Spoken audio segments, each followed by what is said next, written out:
We are two guys, one cup. It is a Sunday, the 28th of June. Everyone relax. This is Two Guys, One Cup, an AFL adjacent podcast. I am Charlie Clausen, and I am so happy to be joined by one of the best sports broadcasters in Australia, Neroli Meadows. But should you think or consider a career change into becoming a travel influencer? Because your Instagram account is just one beautiful location after the other. Just these incredible white sandy beaches and cliff tops. Like, what do you? What is this? Is this why you cover sports? So you can just go to these exotic locations and take these amazing photos to make the rest of us jealous? I mean, thank you for having me. It doesn't hurt, does it? That's They're so like, good. do you want to go and work on the Belgium T20 Cricket League? And I'm like, hell yeah, Belgium sounds like fun. Let's tack on Amalfi Coast and happy days. So, But yeah. being a Western Australian, right? Like when you're in another country, when you're in Europe or someone, and they say, "Oh, we have the best beaches," does part of you go like, "Oh, we'll see about that. I'll reserve my judgment." Look, I will say that last year I went to Greece. I've been to Greece a few times, but I went to an island called Kefalonia and I went to a beach here. Travelers tips early in the podcast. I went to a beach Yes, called great. Fteri, Fteri. It is the best beach I've ever been to. And I say that as a West Australian. Yes, Rottnest Island, beautiful beaches right throughout WA, Esperance everywhere. But Fteri Beach in Kefalonia is the most stunning beach I've ever been to. It's only accessible by walking or by boat. Make sure you pay attention as you walk down. I did get lost on the way back up, but I have the beach completely to myself, and it is the most stunning place I've ever been to as far as a beach goes. It just won world number 2 beach, but I'm confident I'm putting it at number 1. So what are the parameters for a world-class beach in your mind? What's the Neroli Meadows metric, and then what's the global metric that there are? I didn't even know they were awarding best beaches in the world, but Well, I mean, for me, it's that beautiful turquoise water, the yes. calmness, a little bit of drama with the scenery around. So this one's got incredible white cliffs, beautiful. It's a pebble beach, which is slightly irritating, but it's Yeah. pristine, beautiful, smooth white pebbles. So that means that the turquoise of the water is like nothing else. And because I got there early in the day, I was the only person there. There was not a wave, not a ripple in sight. So it was this perfect Wow. reflection. Go to my Instagram page. Yeah, you'll have to scroll down a few travel destinations to get there. But I got my drone up. All my friends tease me that I don't have a boyfriend. I've just got a drone. And hey, I love my drone. And recently, I may or may not have started talking to my drone, so slightly concerned. I'm like, good job. You did a good job, buddy. You were brave out there today. So, yeah, slightly concerning, but the pictures, the videos do it justice. Does the drone have a name? Have you gone as far as to name the I haven't drone? gone that far. I haven't gone like, P Plater just bought her first car, kind of we've got to give it a name situation. Okay. But recently I took my drone to Lord Howe Island. I went on a trekking holiday with my dad. We do outdoorsy holidays every couple of years, and this one was Lord Howe Island. And I sent my drone out from a peak, and I was so scared because there were wind warnings, and I was like, she's not going to come back to me. Um, and I had to send her out a kilometer away in order to get the shot. And I really, really wanted this one shot of Lord Howe Island, which was the entire island bathed in sunshine. The weather was sort of all over the shop. It was really windy, but I got this perfect, clear skies, but a couple of beautiful clouds just to add the drama. And I got the whole island and I was so excited. So yes, this is quickly turning into two guys, one travel show. No, But I love it. yeah, on that particular occasion, I was like, good job, little buddy. You did great. I was so worried about you. So yeah, slightly concerning once more. I think it's great. I think it's great. And look, you have reason to celebrate this year more than any other. We'll just go wind it back a little bit. For those who don't know, you grew up in WA in a family Yes, of Eagle supporters. Is that right? All your siblings and your parent or your spot dad at on. least, Eagle supporters. And Yes. you, at what age, decided to break from the pack? I when Frio first came in, I was 10 years old. So I initially went for West Coast. Frio didn't exist, right? Mhm. And I'm a believer in you get to choose your team once because, some people might call me a turncoat. You get to choose your team once. So everyone sort of inherits a team or is given a team. Yep. Um, but I chose Fremantle. And the reason why was because in Western Derbies, we were always getting pumped by West Coast. And I started wanting Fremantle to win because they were the underdog. And I figured if I was going for them in Western Derbies, well, then I must be a Fremantle supporter. So I'm the opposite of a bandwagon jumper. Yes. And lo and behold, 30 years later, we still haven't won a flag.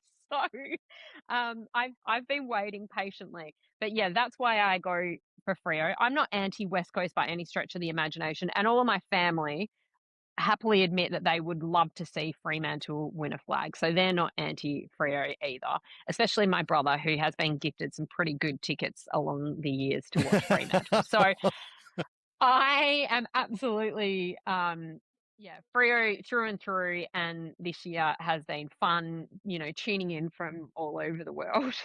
Well, I mean, the Western Australian football scene has gone topsy-turvy in the last 6 years. Like, the idea, like, who would have seen West Coast being historically bad? Like, I think there was a period 2 years ago where they were statistically comparing West Coast to, like, university, like teams that have folded, like, in terms of their results or their losing margins were so bad. And, my entire time of being a football supporter, like, West Coast came in when I was about 10 years old. So probably a bit, before you started going for Freo. And I've never known West Coast to be bad. They have dips, but they are always been a powerful club. And so to sort of see West Coast historically bad at the same time as Fremantle start very patiently assembling this list. And that's been the big story, I think, over the last 3 or 4 years is everyone. I sort of was late coming to the party with what football journalists and commentators were saying about Fremantle, but everyone was saying, "Oh, look at the way they are putting this list together in terms of the balance of draft picks and free agency and covering all bases and getting obviously Luke Jackson over, who is a completely unique footballer and all this kind of stuff."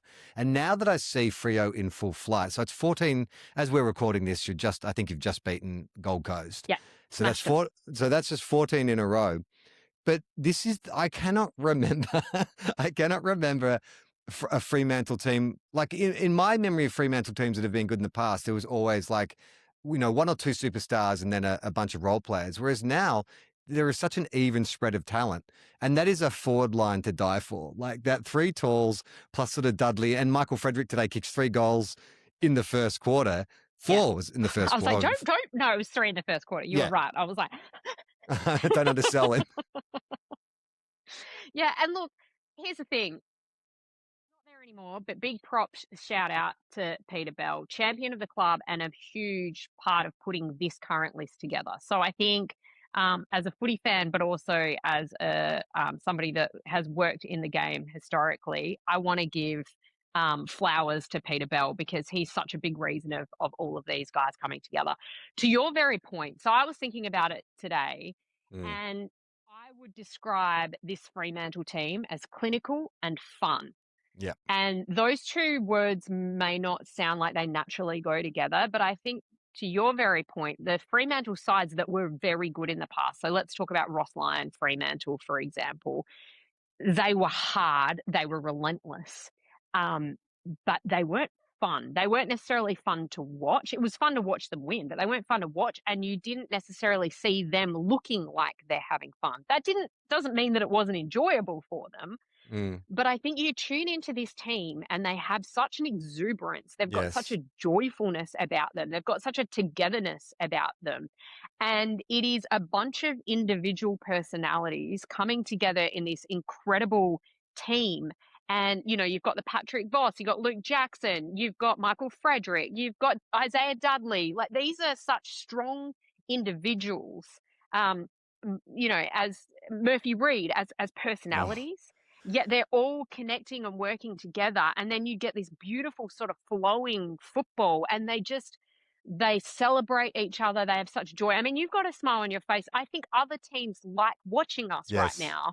Yes. And that's because we're playing footy in such a fun but clinical, relentless way. You can tell they've done the hard yards, right? Yeah. And I think in the industries that we work in, that's when you have the most fun, when you know you've done the hard work, so that when you get to the big stage, you get to just enjoy it because you know that you've done the preparation. And that's how these guys seem to be playing, I think. They really embrace each other's uniqueness. They both from a footy perspective, but also a personal perspective.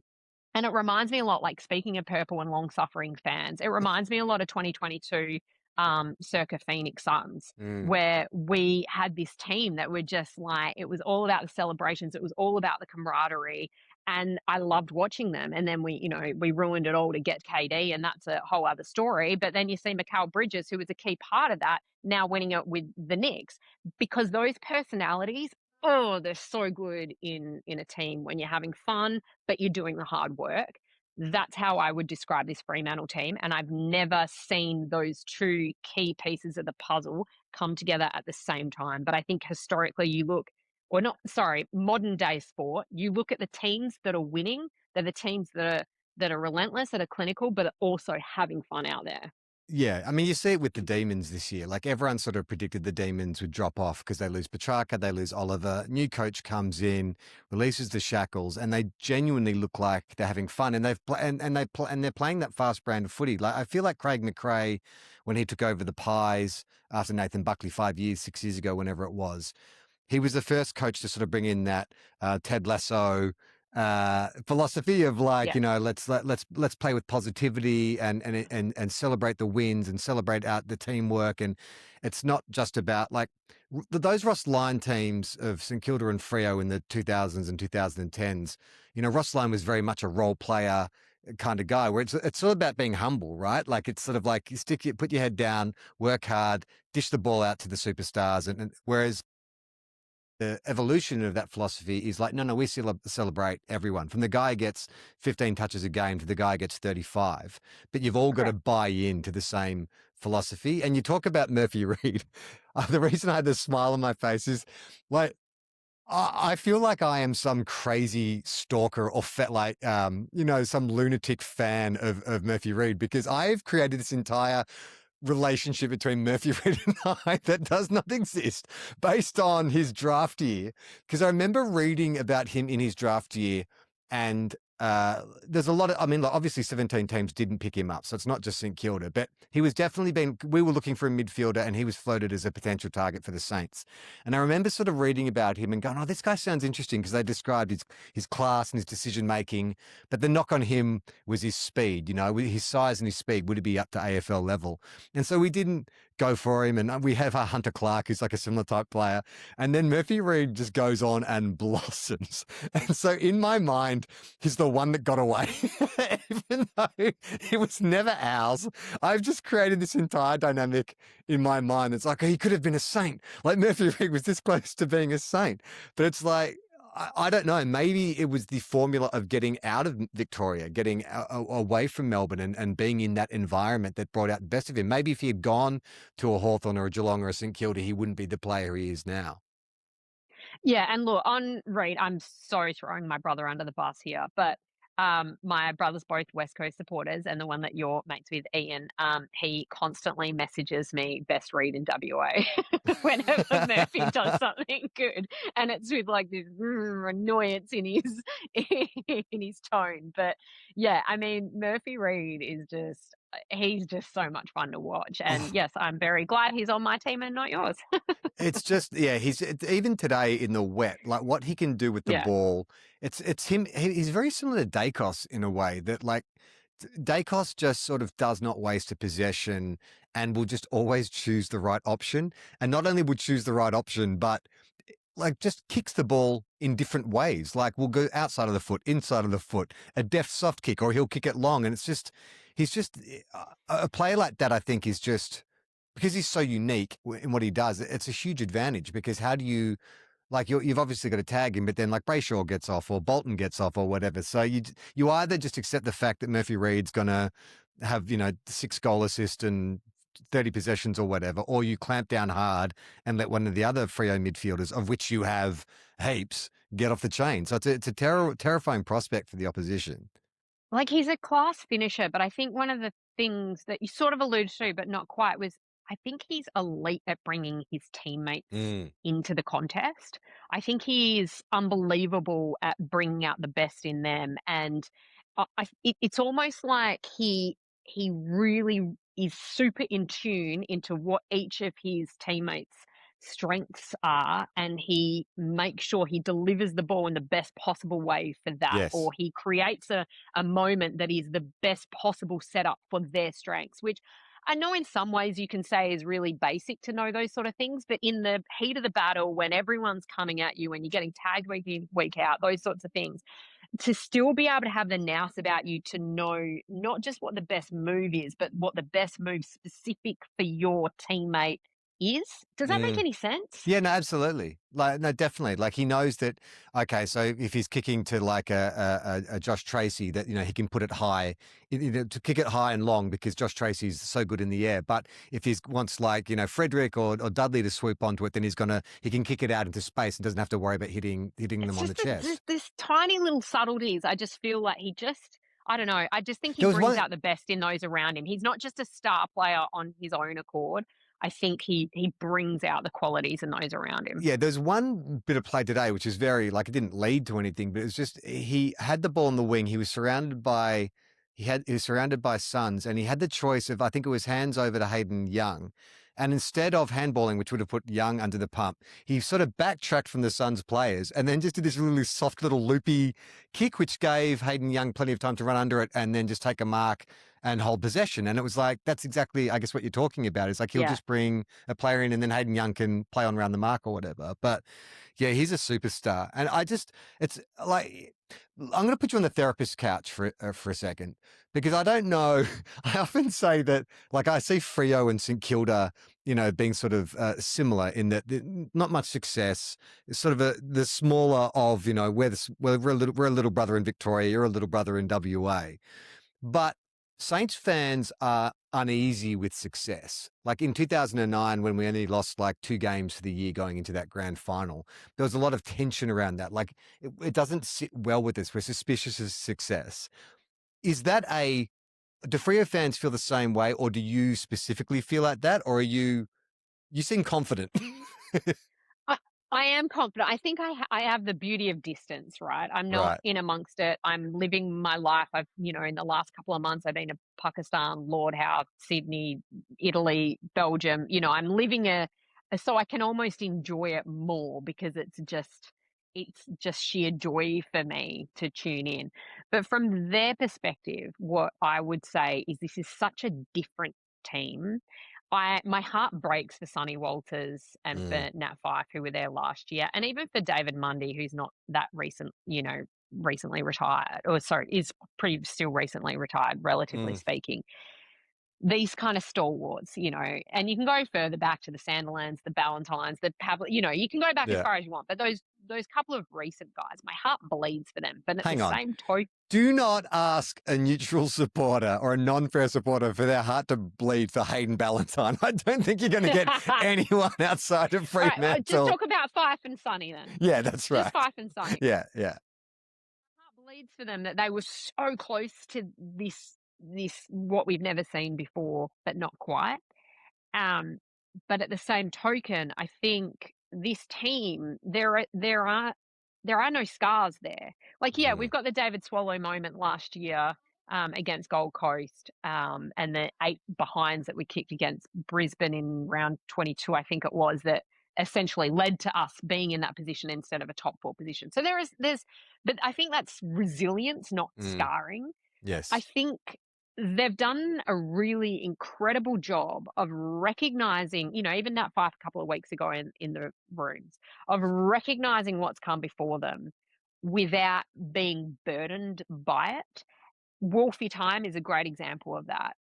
Yes, switching up the song just slightly is a great example of that. Wolfie Time is maybe my favorite thing that I've seen happen to my footy club in that sort of emotive sort of sense, because I remember Pav saying that.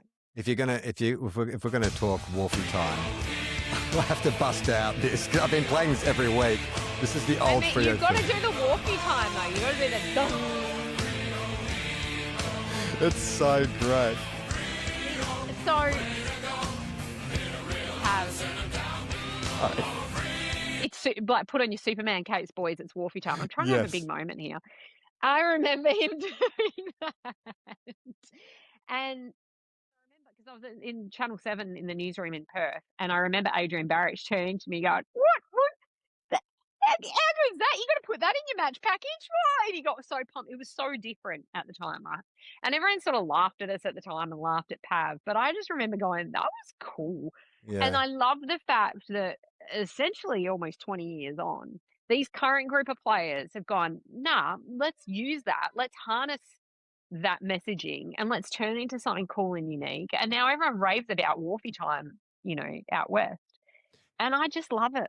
I don't know. And so, yeah, to the original question, I just don't think the scarring is there. I think they're taking the best bits of what makes us resilient and what makes this drought breaking, and their youth, exuberance of youth and confidence of Gen Z and all this sort of stuff. I think they're just running with it. And, ask me again on grand final day, but Well, that's the thing, right? So I had like Cheats from Type Media on, who's a Pies supporter.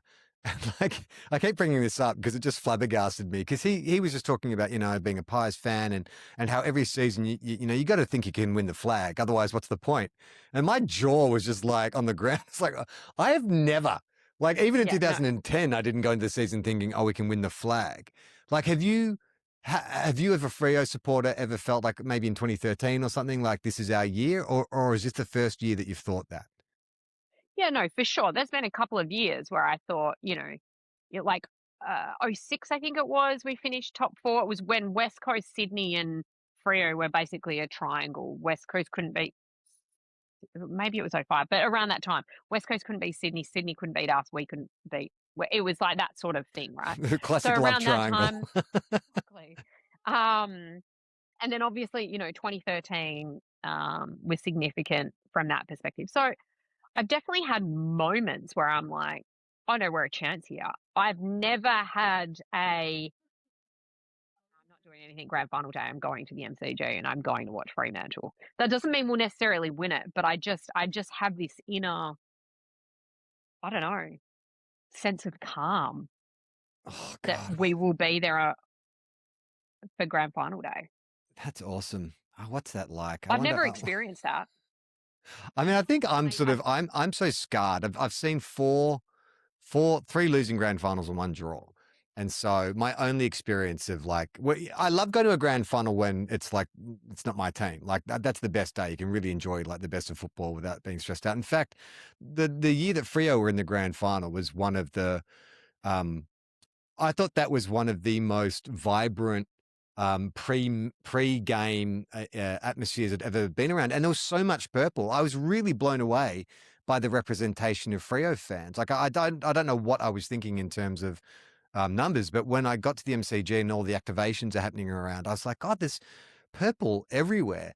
And so I can just imagine like this year when like you are by far and away, and I think you're 2 games clear now of Sydney. Is that right? I'm just looking at the ladder. You are. Yeah. So like you have to be like Andrew Dillon did Fireball on Friday, and he said that the Freo's his tip for the flag. Like this is kind of like not uncharted territory really for Dockers fans, isn't it?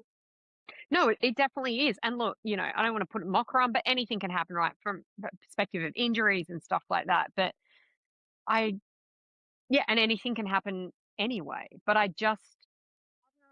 I think even in 2013, it was like, well, we only played, I think it was 1 game at the MCG that year. Right. And, first quarter against Hawthorn, like swirly winds, Tendai Mzungu, Fifey, like no one couldn't hit sand if they fell off a camel kind of thing. That's right. So, but I just don't have that same sense of, I don't know, fear. Well, the way they've played like this, I said, it's calmness. yeah, It's not me getting ahead of myself by any stretch.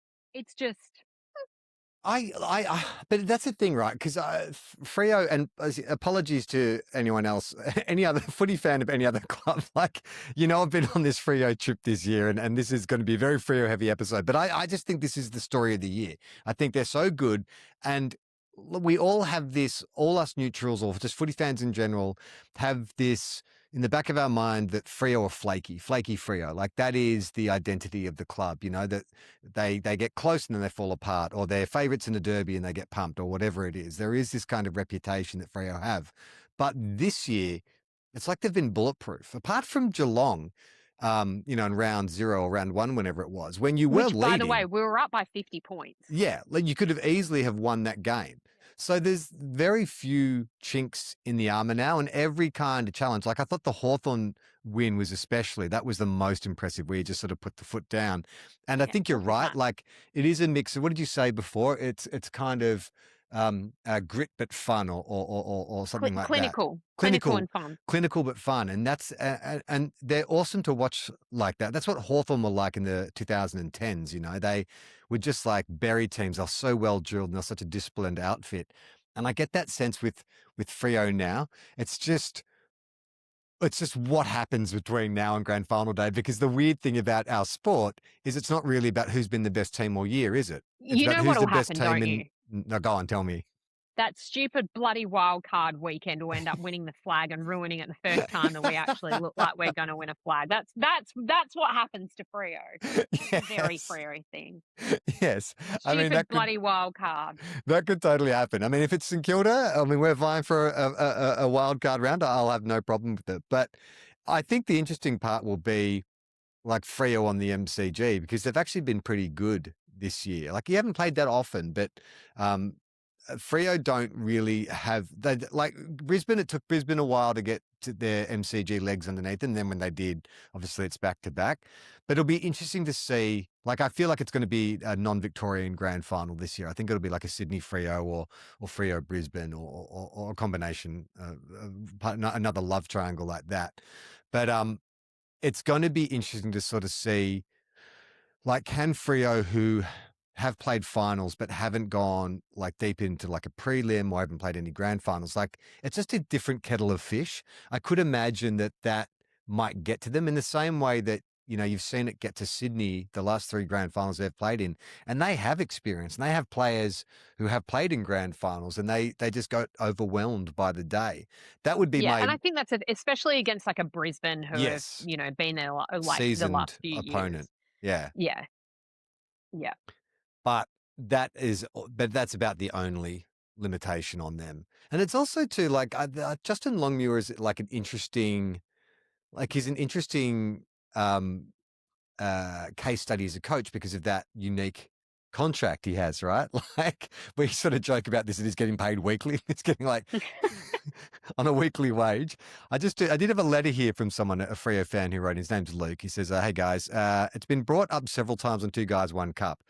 Justin Longmuir is on an ongoing employment agreement with Freo. He's not getting paid month to month, Charlie, but it's more akin to more like week to week. Yeah. It's more one week at a time. It's more akin to a corporate role. It pretty much means he's another employee of the club who gets end of the year performance reviews and bonuses if he does well. My understanding, he would still get paid out 12 months if he were to get sacked, as per the AFL Coaches Association agreements. Right. So this is a great year for Justin Longmuir all those bonuses are going to be triggering, right? I wonder if he, like, if he was smart, he would have gone, if we go on a 10-game winning streak, I want like a 10% bump in my pay. Mate, I mean, and I've got so much respect for JL. He's a quiet man. He's a reserved man. He lets, the actions do the talking. And he was under the pump the last couple of years. I was just going to say, I rate the club for sticking fat with him. A bit like the Damien Hardwick Richmond situation. Clearly, Freo weren't going that badly, but there was a lot of noise, particularly on the East Coast. Back to Perth, there was a lot of noise, and I think the fact that they stuck with him and they've given him the opportunity to really like develop this list and get to the point, because once again, they clearly love him. You don't play this kind of footy under a coach that you don't love and respect. And I know there was the whole, fun thing with West Coast a little while ago. But yeah, I've got a lot of time for JL. I don't know him well, but he has reached out to me in the past and been a really lovely man in this industry. And I really rate that, people who do quiet things and people who are always respectful. And he is clearly not somebody that's going to beat his chest and bang his drum. He knows who he is. He's doing it his way. And now he gets to sort of, hopefully at the end of the year, sit back and smoke the cigar and comfortably know that he created history, in Oh spite my, of all the chatter and noise. oh my God. Can you imagine? Like, he'll be immortalized. Like, if he brings the Dockers their first cup, like, how many statues will be built to him? Like, it's No. that is the I thing. still remember him kicking the goal and hugging the fan in the like That was people against as St old as Kilda. me, correct, know what he meant to the club as a player as well. So Yeah. And yeah. there's that extra romance, isn't it? That like he's one of yours. Like that idea. This is what might end up being Frio's greatest moment is the downfall of the Essendon Football Club. They can't get away from favourite sons. Like that is their issue. Is like they need a favourite son. That just we need an Essendon person. Whereas if they can do it with Justin Longmuir, that's going to be so good. That's what Vossi wanted to do. Michael Voss, when he was coached Brisbane, like everyone wants to Yeah. do that. You want to coach the club that you played for. Which, by the way, can I just interject with You a may. serious note of I was obsessed with Tony Mondra. Ask my brothers, posters on the wall, pictures in my journal. Like he alongside Kevin Costner. Like if you don't come out as straight, but if you did, it was watching Kevin Costner and Tony Mondra. So want to shout out. I know, he from all reports he's on the mend. I don't know Yeah. him personally. I've obviously met him a couple of times, but I don't really know him. But I just, that man brought so much joy to so many people and will continue to do so. He's always been incredibly lovely and just on, favourite sons of the club vibes. I just big love and hugs and support to him and his partner and his kids as well, because it sounds like a really incredibly tough time. And I know JL spoke about it after it happened the other day. But yeah, sorry to bring it down, but I just, love Tony Mondra and I think the footy community is pretty good at that sort of thing, getting around each other in these times. So Absolutely, absolutely. And look, yes, it sounds like things are improving, which is fantastic. And if any good can come out of this for football fans, it's that it did drive me back to YouTube to look up Tony Modra highlights this week, and you just sort of forget, just the like, best, right?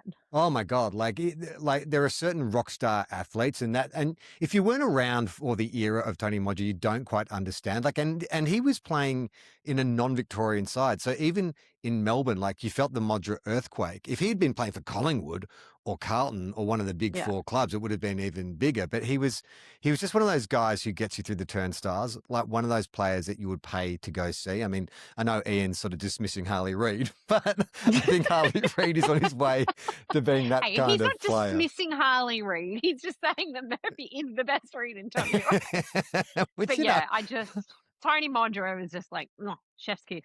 Yeah, absolutely. Play and watching him. Now, I know you haven't had a chance to watch a lot of football this year. So do you want me to just quickly catch you up on some of the storylines? Because there were some results this weekend, which I think have kind of brought some things into sharp focus. And that is starting at the Gabba, Brisbane Lions, who have been just in all sorts the last 4 or 5 weeks. Like, are they losing it? Do the players not want to play there anymore? They come out and they absolutely pump Sydney, which I'm a big fan of because I don't like the Sydney Swans. I don't like the football club. For some reason, they're just under my skin. I'm not going to go on again because every week I complain about the Swans and every week the Swans fans email in and say, just leave us alone. So I'm going to leave you alone. But this is huge because Brisbane flex their muscles against a real premiership contender and just show that they're back in town. And it's interesting, like you talk about Frio's, the list that they have and all the different uh, the different positions that they have filled and the types of players, and they all complement each other and they're all quite different. I think that is Brisbane to me is still very much the benchmark in terms of that. Like the amount of game changers they have in that side. They've got 2 goddamn Ashcrofts. Like, don't be greedy. You can have 1 Ashcroft. And then, like, they are just such when they're up and about, I don't think there's many teams that are more exciting to watch, but they are not. I don't think they're disciplined like the Dockers play. They're not clinical and fun like you described them. They're just like the wild, wild west. It's like Brisbane get on a run. And I think it's a bit like one of those teams where you either get all good or all bad. So when they're all off the boil, like your Cam Rayner types or your Eric Hipwoods who can float in and out of games, it sucks. But when they're all firing like they were on Thursday night, they are such a good side. So that's one thing. We can park that.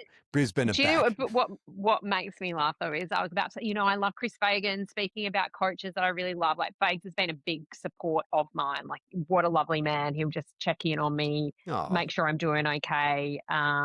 He, after the grand final last year, it was actually one of this incredible moment where I happened to be hosting a function at and stop me if we run out of time or anything. But I happened to be hosting a function that day where it was the same hotel that the Brisbane Players were playing. And when their bus arrived back as I was about to leave. And I saw that their bus, and there was fans just lined up everywhere.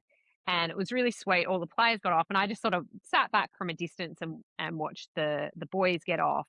And then I noticed that in the front seat of the bus, Fags has seen me, and he's waving like this at me. And so I stick around, and then he gets off the bus, he breaks the security line and the line of all the fans and comes up and gives me the biggest, warmest, like rocking from Oh. side to side hug. And Did he think you were someone else? I look eerily familiar too. No, and he gave me the biggest, most beautiful hug. And we exchanged a few words, and then he said, "Better," and I was like, "Yeah, go back to the boys." And anyway, I messaged him the next day and just, said it was so great to see him, because I'd run into Lockie Neal in the morning on the way there, and he told me about his calf and what was about to transpire. And when Lockie kicked the goal that he did, I was really emotional for him because I've known him for a long time, right? Back to Freo days. Mm. And then so I saw Lockie in the morning and then Chris Fagan that night. So it was the 2 people that I'm probably closest with in that Brisbane setup. And it meant so much to me. And then I messaged Fag the next day and just said, it meant a lot to me. And he wrote back, and I shit you not, he said, "It was the highlight of my day." And I went, That's "You've just gone back to back. So I reckon there might be a bit of mail on that." That's so good. Literally just got off the podium, winning his 2nd flag in a row, and he's like, "Oh, but seeing you, Nez, that was the highlight of my day." Well, that's an endorsement. But what I was going to say was but I also, Sydney, Dean Cox, love Coxie. We go way back as well. And then I was laughing to myself because I say this often on cricket tour at the moment. You're old when you're actually closer friends with the coaches than the current players. Absolutely. So whenever I'm on tour these days, I'm more likely to be having a beer with, recently Jonathan Trott or these guys than the actual current players. And it's kind of depressing when you get to that point. I'm like, nah, I'm old. Well, I hope you have a stomach for Hawthorn being good again, because so they pumped. Well, they didn't pump because GWS came back in the end, but they were in control of most of that match. Nick Watson is just a talented football. I've never had an issue with Hawthorn. I've always just been like, oh, they're just a great club and a great outfit, and they just. But now I'm sick of it. If Hawthorn are good again, and I know I've been getting mail. There's one listener in particular who's like, "Can you stop talking about Hawthorn? I just don't want to hear about how good Hawthorn are again. Like they're never bad, but they are what a remarkable club that they are. Like I think if you average it out over the last 50 years. They're playing grand finals every 4.7 years. Like that is an insane amount of success. Yeah, it's crazy. And look, I've always said pretty much since they came about that I'm the number one non-ticket holder to GWS. They are my second club, so Yep. I always want to see GWS do well. Yes, That's what I've got to say I about want that. GWS to do well. One of the commentators said actually during the game, and I think he was quoting Harry Himmelberg, is that GWS have the best injured list of any team in the AFL, and it's true. Like they just had no luck this year. I think this is Yeah. some years just a mulligan. I think this can be a mulligan year for GWS. I mean, Um, but I feel like this has been a long-standing issue for them though as well. At critical times, Phil Davis in the grand final doing the yeah, fitness test up against Jack Revolt, Cal Ward missing out, Toby Green. I mean, that was suspension. I think yeah, that what a Toby shock. usually is. Yeah.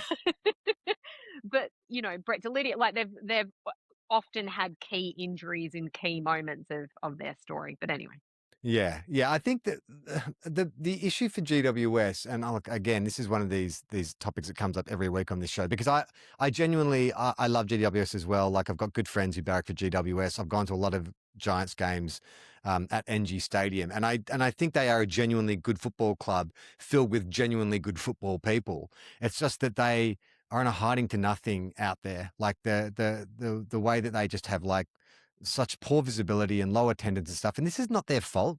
I think that they are doing everything they can as a club, but it's just that it's just a really hard job, like trying to yeah. bring Aussie rules to Western Sydney when, yeah, I don't know They how are they, good people, though. I will say, like in all of my time working in different sporting codes and countries, um, GWS, every single human that I've come across that has gone into that club has come out a better human being for it.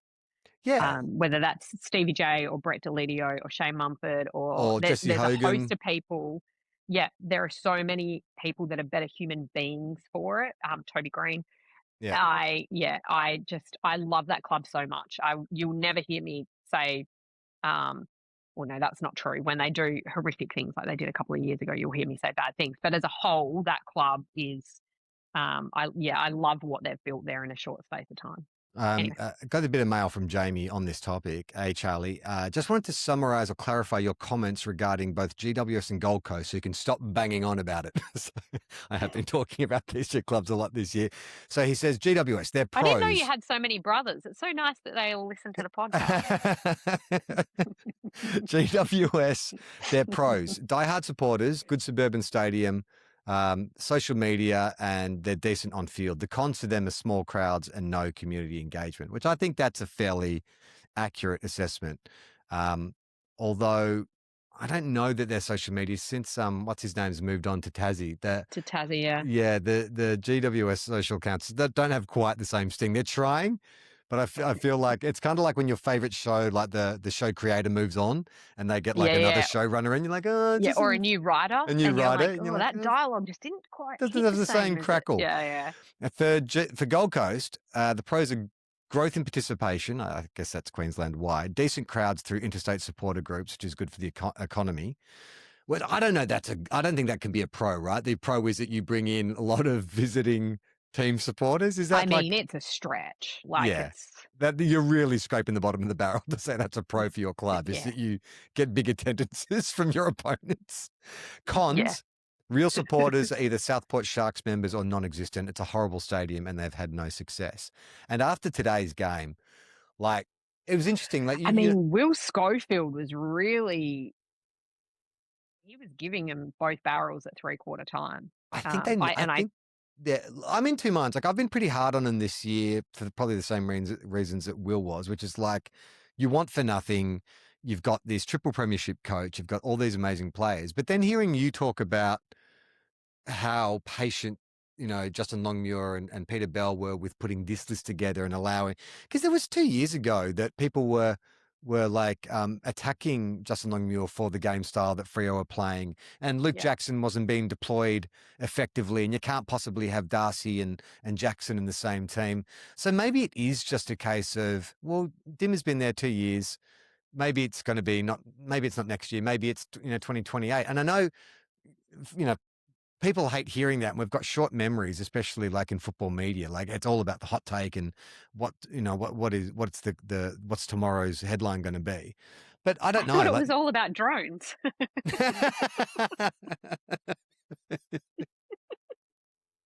Travel logs and drones? Correct. Yeah. But I just wonder if maybe we jumped the gun a bit with Gold Coast because they had that soft draw to start the season. They won a bunch of games. We all got very excited. And now they're just falling apart. I think that the real what the test for Gold Coast will be at the end of the year because the historical problem with the Suns, right, has been player retention. That they draft these kids from all over Australia, and then after 3 or 4 years, they all want to go back to WA or Victoria or wherever. If they can't hold on to, say, Ben King and Charlie Ballard and a couple, Matt Rowell, I think is out of contract as well, then we'll know that there's a real problem. But apart from that, maybe we just calm the farm and go, okay, just give them a couple of years before we pass complete judgment. I don't know if I'm going to regret saying this, but I think the biggest problem is I don't care. I don't care what happens to the Gold Coast. Mm. I care what happens to GWS. I care what happens to pretty much every other club. Like the word irrelevant, I feel like gets used quite a lot in this sort of context.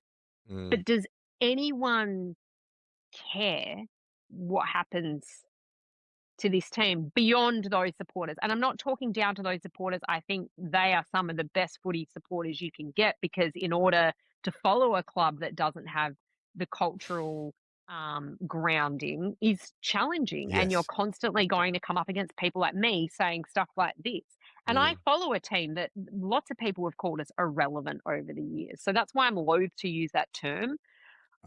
Nez, I just feel like boy, you should. Gold Coast. If you'd listened 2 weeks ago, If a Gold Coast falls in the AFL and no one's there to hear it, does it make a noise? Like if they don't, if they didn't exist next. Oh, this is terrible. Cut all this. I'm not this mean person. No. I'm not a mean person. But do you get what I mean? I don't 100%. know that there's like I think what you were speaking about earlier. GWS have really tried hard to put some roots in that community and embrace it, and it's not to say the people. I just think it's such a look at me trying to dig out of my grave. It's such a transient, holiday culture there. I think it's really hard to get any roots into the ground and make them stick. I think, and we've seen that historically with all codes on the Gold Coast, yes, right? of course, yeah. Football, league, Aussie rules now. It's tough going out there. Yeah, you are literally. It's like you've read my talking points. Like that's all I've been saying about Gold Coast all this year, and I'm the same as you. Like I don't mean to diminish any club supporters. I mean, God forbid a St Kilda supporter looks down their nose at any other supporter of any other club. And but by it's the more... way, even though he did it against my team last year, I had a tear in my eye for David Swallow when he did that. I thought that was a beautiful footy story for a guy that had stuck fat. And, so it's not that I'm completely dismissive of them, but... Do you know what I think it is? Is like so much of your enjoyment of sport, or in this instance specifically, Aussie rules, is it comes down to what is the storyline, right? Like, Carlton, the storyline of Carlton is like this club that was once powerful, has been like just this self-destructing basket case of the last, 26 years. And now they sack their coach and they win 6 in a row, right? And whether or not you like Carlton, that is something you can get behind because there's an identifiable storyline. There's a thread behind it. When you look at nearly any other club, including GWS, there's an identity to that club. GWS are this team that excels, that bats above their station. They've just had they're self-deprecating as well, though. Their entire media that you spoke of, social media, it is making fun. But what is Gold Coast's identity as a football team and a football club? I couldn't tell you. I don't know even what's the style that they play in. Like I don't even know. Like there's nothing. Like Damien Hardwick is probably the most prominent identity. Even their players. Like I love Matt Rowell, but he's, quite an introverted kind of guy. Noah Anderson is the same. Ben King doesn't really speak that much. Like none of those players are really like, oh, that's the identity of the club. You talk about that, Freo fans, playing Freo players playing for each other. You see that with Hawthorn as well. There's real camaraderie. I don't get that from the Suns, and I want to. Like, I want every team to succeed and do well, and I love the game, but there's just something that is missing from them, and I don't know if it's the black hole of Gold Coast as a sporting territory. I don't know if it's a specific team. I don't know if it's the players. It's just something is not clicking, and the AFL must be tearing their hair out. Like the amount of concessions and access to players they've given them and propping them up. Like, what else can they do to get this team success? But also, and once again, I'm probably going to regret saying this, Yeah. but I think it's a layer and a level of arrogance from the AFL that they thought they could succeed where no other sporting competition has. Mm. Like, all evidence pointed to it's tough out there because, as I say, it's a transient place. It's a beautiful place. It's a stunning place. People love going there. I'm Mm. not crapping on the Gold Coast or that part of the world, Yeah. but from a cultural sporting perspective, Yeah. what made you, and that's not to say it'll never work, but what made you think you could do it when no one else has? Because you'd want to have some really good answers to that other than money, you know. Yeah. Um,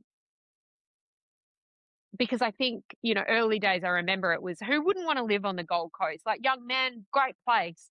Yeah.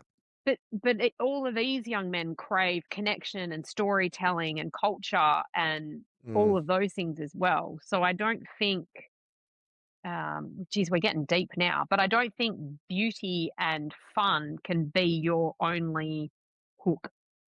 No, and that's what I think that Dimmer is brought in to do, though, right? Like, his Dimmer brings in sort of like But what's he standards. hooking into from a storyteller, Well, a telling perspective? I mean, if you look at what he did with Richmond, there was real buy-in with Richmond in terms of those guys played for each other. Even as simple as like when Jack Higgins was a Tiger, he would tell a joke at the three-quarter time huddle. Do you remember that? Like, and there was Yeah, this but sense once of like again, it came from a place of Richmond had such a rich connection. history, and they, they're in a city where there's a lot of them have family connections and all of that sort of stuff. So I'm Yeah, not saying it's impossible to create that culture. And look, if he can really harness the everyone thinks we're a laughing stock, everyone thinks that us against the no world. no one cares, Yeah, then yes, but that's a tough sell to young men who are craving storylines and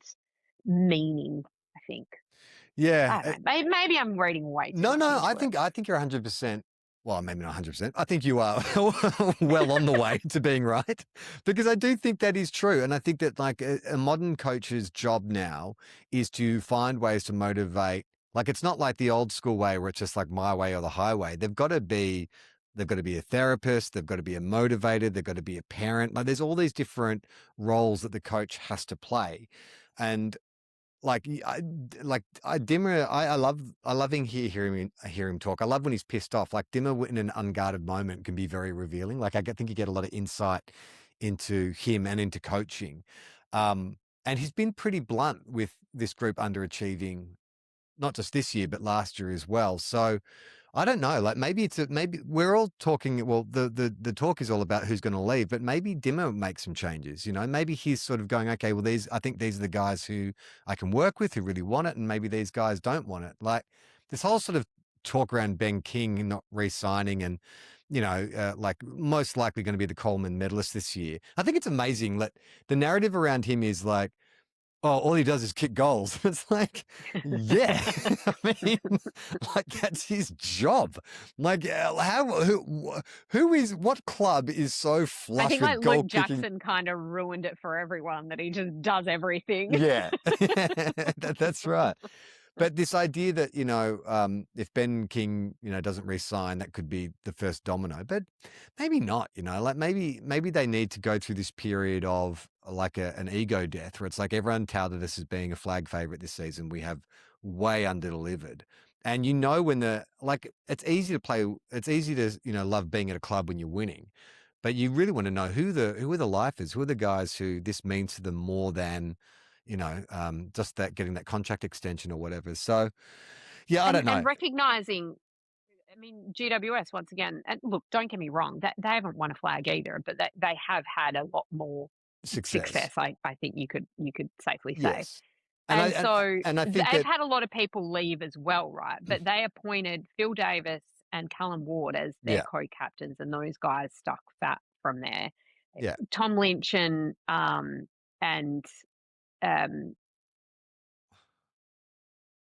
for which club? Gold Coast. Oh, who left Gold Coast? Stephen May?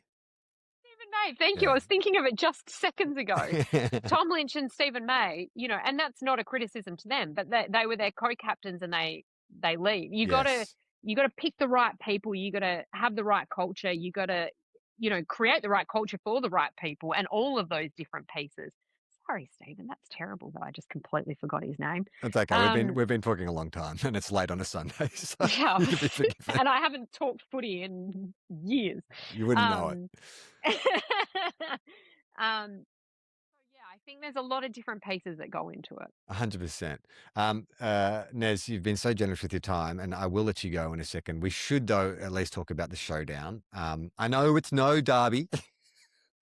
But the showdown was on this weekend. I've been saying Port Adelaide, right? Everyone's been saying Port, like they're going to lose Zach Butters at the end of the year.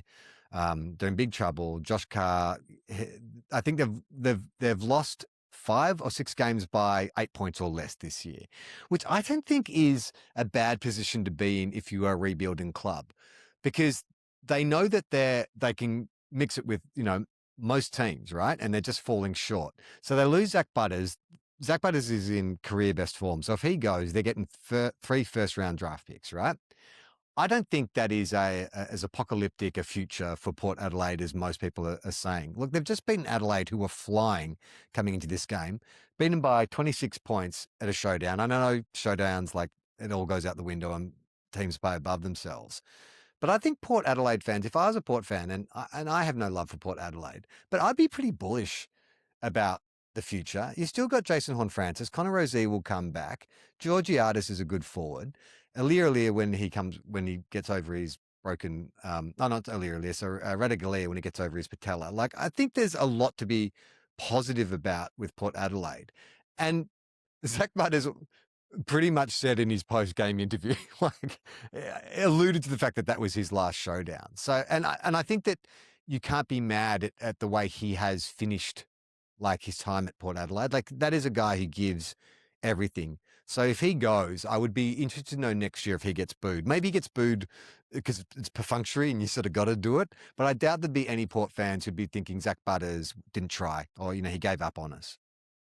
I just think historically speaking, don't keep players that don't want to be there. It's very rare that it works out. And I've got no idea how Zach feels about it. I don't know him. I don't know anything about his situation, but just, I think in general, there's no point holding on to people. And you know what? In life, if someone wants to go, let them. That's my life lesson. Is that what you say to your drone before you send it into the sky? Drone, I'm going to let you go. If you come back, it's meant to be. Zach, that's on you. I'll be happy and appreciative. I'll give you a little pat on the head, but go fly, little one. Go fly.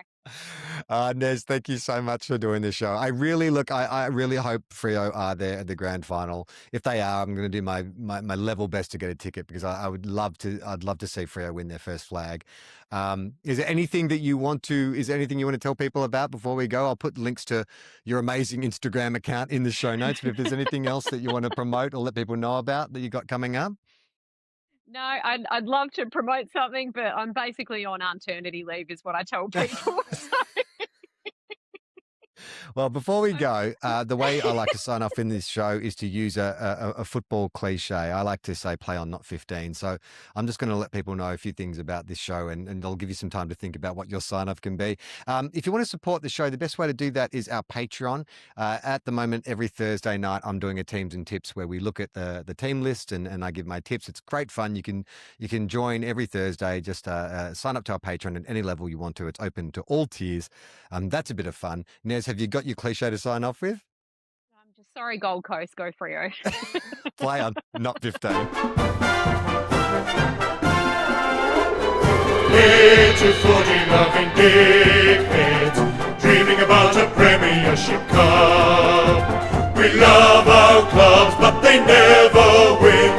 To flags in 100 years. That shit house, if you think we'll be insightful, clever, or just well researched, we're here to say that's not the case. We'll just go out and wing it. We are two guys, one car.